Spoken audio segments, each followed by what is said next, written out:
자, 이번 시간에는 제목 보시는 것처럼 한 명의 점유자가 여러 구분수의 점포를 임차한 경우, 구분수요자가 여러 명이죠. 여러 구분수요자로부터 구분수요 점포를 임차한 경우 한 사람이요. 이 경우 과이단 집회 의결에 있어서 구분수요자 계산법이 어떻게 되는지 한번 살펴보도록 하겠습니다. 제가 질문을 읽어볼게요. 안녕하세요 변호사님. 저는 아산 탕정에 있는, 요즘 아산 탕정 굉장히 핫하죠. 보시는 것처럼 여기 지식산업센터가 굉장히 많이 짓고 있어요. 그러다 보니까 이것 때문에 과이단 분쟁도 많고 또는 오피스텔 헌터도 굉장히 많아지고 하여튼 이런 관리단 이슈들이 굉장히 많습니다. 여기에 있는 어떤 건물이에요. 이런 지식산업센터, 여기 옛날에는 아파트형 공장이었잖아요. 자, 여기에 구분수요자입니다. 다름이 아니고 최근에 저희 구분수요자들이 과이단 집회를 개최하려고 계획하고 있는데요. 집회 결의를 위한 의결권 개선법이 궁금해서 연락드렸습니다. 임차인과 같은 점유자도 과이단 회장과 같은 임원 선임에 있어서 의결권을 행사할 수 있다고 하는데요. 만약에 점유자 한 명이, 이 점유자, 임차인입니다. 임차인 같은 점유자 한 명이 10명의 구분수요자로부터 임차를 받아서 영업을 하고 있다면 이런 경우 구분수요자 수 계산을 할 때 10명으로 계산을 하는 것인가요? 아니면 임차인이 한 명이니까 자연적 의미에서 사람이 한 명이니까 한 명으로 계산하는 것인가요? 자, 이런 질문을 주셨습니다.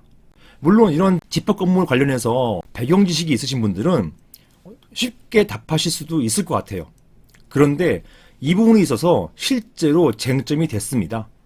이렇게 주장하시는 변호사님도 있었고 아닌 변호사님도 있었고, 저희가 소송을 할 때는 여기에 대한 답과 반대의 주장을 하시는 변호사님이 실제 있었어요.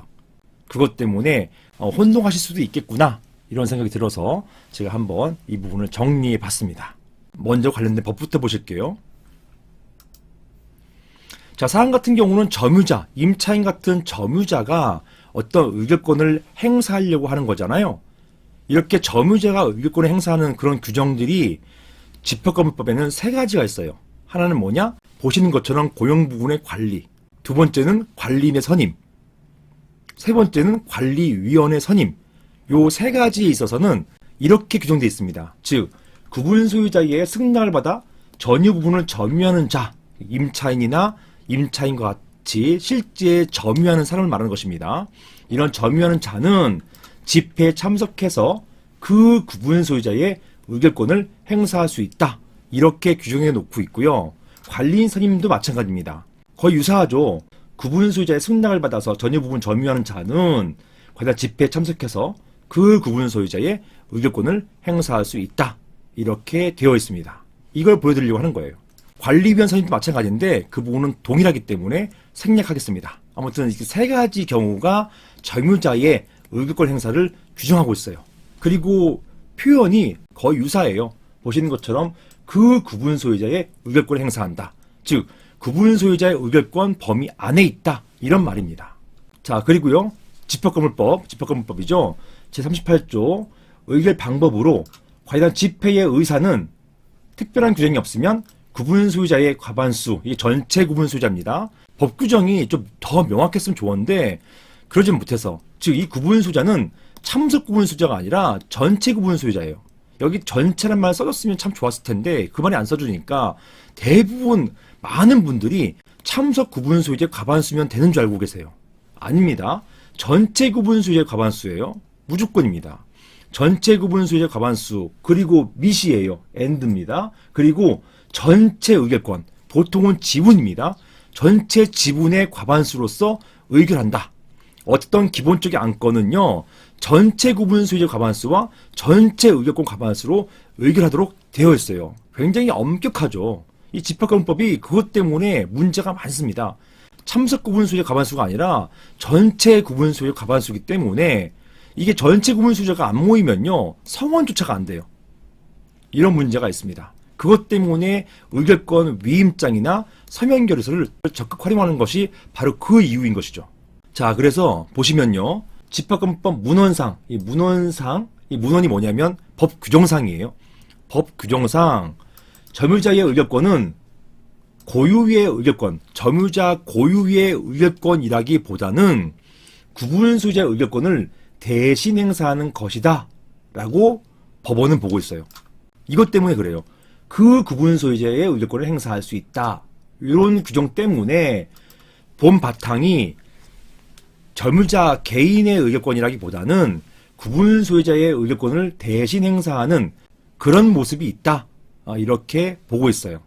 물론 이거는 안산지원 수석재판부거든요. 여기에 독자적인 의견일 수는 있어요. 법원이 이렇게 본다 하더라도 또 이건 아닙니다. 대신 행사한다 해가지고 점유자가 어떤 의결권을 행사하기 위해서 구분 소유자로부터 동의를 받거나 또는 구분 소유자 위임을 반드시 받아야 되는 것은 아니에요. 아까 세 가지 경우에 있어서는 고용부문 관리, 관리인 선임, 관리위원 선임 이 세 가지 경우에 있어서는 구분 소유자의 위임을 받거나 동의받거나 어떤 허락을 받아가지고 점유자가 구분 소유자의 동의나 허락을 받아야만 의결권을 행사하는 것, 그건 아니에요. 집합금법이 바뀌어가지고 2022년 12월 달 법 개정을 통해 가지고 점유자에게도 독자적으로 의결권을 행사할 수 있는 그런 권한을 세 가지 경우에 있어서는 부여한 것입니다. 그래서 여기에 대신 행사를 반드시 소유자로부터 어떤 위임이나 동의, 허락을 받아라 이걸 말하는 것은 아니에요. 자, 이런 것을 전제로 다음을 보셔야 됩니다. 이거는 자 이렇게 표현한 것은 어찌되었든 점유자의 의결권은 구분 소유자의 의결권 그 권한 범위를 벗어나지 못한다. 이걸 뜻하는 것입니다. 그 구분 소유자 의결권의 범위 내에 있다. 이거를 말하는 것입니다. 따라서 점유자가 의결권을 행사할 경우에 집합건물법 38조 1항에 규정된 구분 소유자 수, 이런 구분 소유자 수, 아까 보시는 것처럼 구분 소유자의 수, 이 수입니다. 이 수의 계산에 있어서는 점유자가 아닌 등기된 구분 소유자를 기준으로 해야 되는 것입니다. 그게 바로 이런 대신 행사 이렇게 표현했을 뿐이에요. 기준이 점유자가 아니라 등기된 구분 소유자를 기준으로 해야 한다는 것이에요. 결국 점유자 한 명이 여러 명의 구분 소유자로부터 그 전유 부분 전체를 임차한 경우에는 점유자 수를 그 여러 명으로 계산해야 될 것이다. 왜냐? 여기 보시는 것처럼 구분 소유자를 기준으로 하기 때문에 그런 것이에요. 채무자는 외견상 한 명이지만 그 수를 계산할 때는 그 이면에 있는 구분 소유자가 여러 명이기 때문에 그 여러 명으로 계산해야 될 것입니다. 따라서 사안의 경우 점유자 한 명이 10명으로부터 10명의 구분 소유자로부터 임차받아서 그 전체 영업을 하고 있다고 한다면 그 구분 소유자 계산, 즉 여기에서 구분 소유자의 과반수 요 계산할 때 구분 소유자 계산이잖아요. 이 계산할 때는 점유자 한 명이 아니라 10명으로 계산해야 될 것입니다. 따라서 당일날 구분 소유자가 아니라 이 점유자 한 명이 나타나가지고 내가 의결권을 행사할게요 라고 했을 경우에는 그 한 명, 한 호실이 아니라 10개의 호실로 계산해 줘야 된다는 것이에요. 10개의 호실이고 그리고 의결권, 지분도 마찬가지죠. 10명 것을 같이 합해서 계산해 줘야 되는 것입니다. 이 점유자 한 명 계산할 때는 외견사 한 명이 아니에요. 이 반대는요. 구분 소유자는 한 명인데 이 한 명이 10개의 호실을 갖고 있어요. 그런데 여기에 점유자가 10명입니다. 이런 경우에는요. 구분 소유자가 만약에 의결을 참여하지 않을 경우에 점유자는 어떻게 하느냐. 이런 경우 판례는 이 점유자 중에서 과반수로 의결권을 행사하는 사람을 정해야 됩니다. 전체 10명 중에서 2명, 3명 이렇게 의결권 행사했다 해가지고 이거 유효한 거 아니에요. 전체가 무효가 되는 것입니다. 이런 경우에는 점유자 중에 과반수를 정해서 의결권을 행사해야 되는 것이에요. 자, 이런 부분들을 유의하시면 되겠습니다. 따라서 제목 보시는 것처럼 한 명의 점유자가 여러 구분 소유 점포를 임차한 경우 구분 소유자 수 계산은 여러 구분 점포를 기준으로 한다. 이렇게 보시면 되겠습니다. 이상입니다.